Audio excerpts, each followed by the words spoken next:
ये टेनेट्स क्या होते हैं, प्रिंसिपल कहते हैं।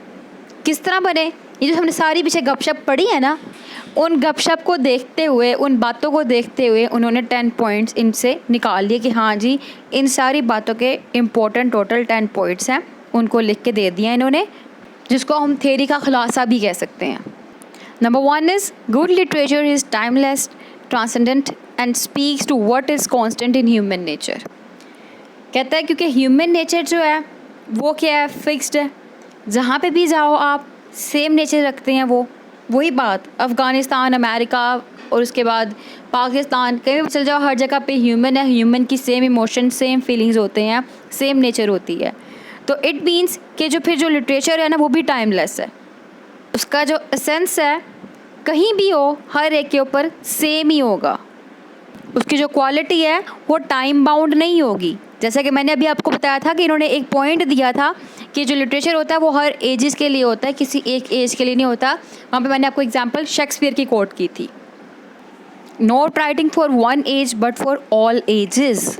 नंबर 1 क्लियर हो चुका होगा। सेकंड देखते हैं, literary text contains its own meaning not in subordinate reference to a socio-political, literary history, historical or autobiographical context कि text itself has sufficient।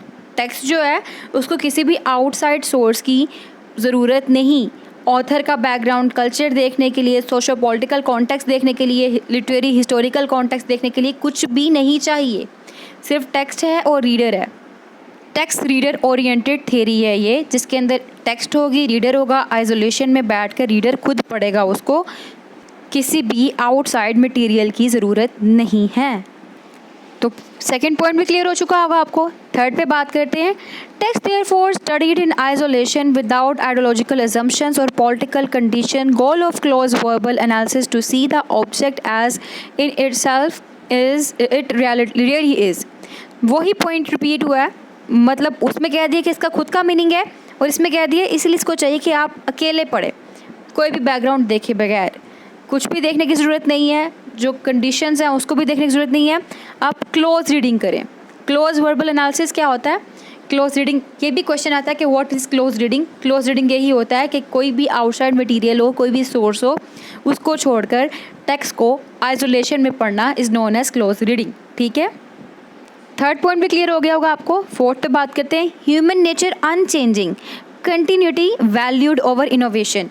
के वही बात जो हमने फर्स्ट में पढ़ी थी कि ह्यूमन नेचर जो है वो अनचेंज होती है, हर जगह सेम रहती है ह्यूमन नेचर, इसीलिए इनोवेशन की जगह कंटिन्यूटी ही चाहिए कि जो चीज़ प्रोड्यूस की जा रही है वही चीज़ प्रोड्यूस होती रहे, जो जैसी लिखी जा रही है वैसे ही लिखती जाती रहे, क्योंकि nature can not be changed, nature change नहीं होती, तो इसीलिए कंटिन्यूटी ही रखनी चाहिए।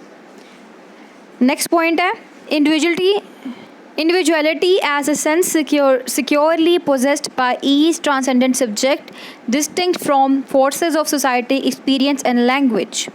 तो यहाँ पे ये बताया कि जैसा कि ह्यूमन नेचर जो है वो टाइमलेस है, ह्यूमन नेचर जो है वो चेंज नहीं होती, तो इट मीन्स जो इंडिविजुअल एसेंस है वो भी टाइमलेस है। एसेंस क्या होता है? एसेंस में हमारे पास नेचर आ जाती है, सोसाइटी हो, एक्सपीरियंस हो, लैंग्वेज हो, उन सब के अंदर, क्योंकि इंडिविजुअल भी वही है, सोसाइटी भी वही है, लोग भी वही हैं, तो उनकी जो नेचर है वो भी सेम ही रहती है। नेक्स्ट है, purpose of literature to enhance life in a non pragmatic way. इसका मतलब क्या है?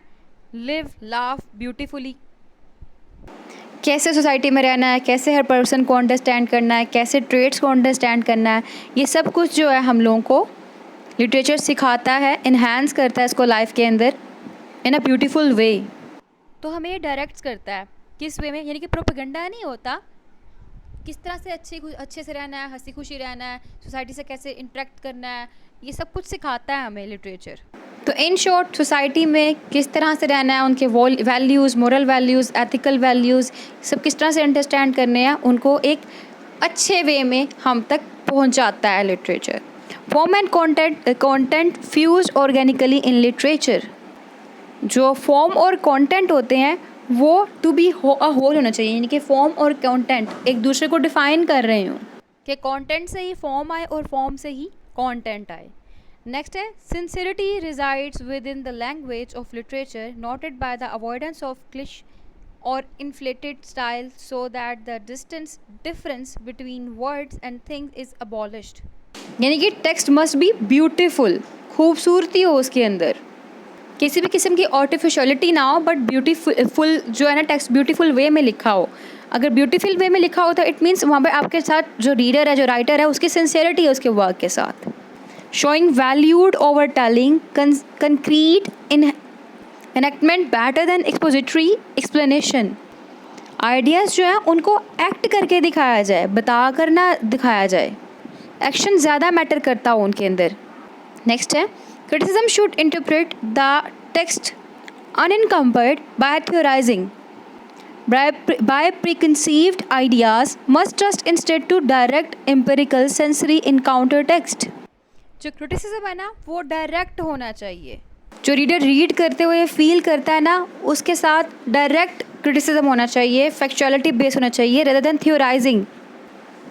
तो इन शॉर्ट डायरेक्ट क्रिटिसिज्म होना चाहिए जो कि रिलाय करता हो फैक्चुअलिटी पे और सेंसरी इनकाउंटर पे टेक्स्ट के. तो ये थे हमारे बेसिकली 10 टेनेट्स जो कि आपको क्लियर हो चुके होंगे. अब हम जो रिकरेंट आइडियाज़ हैं क्रिटिकल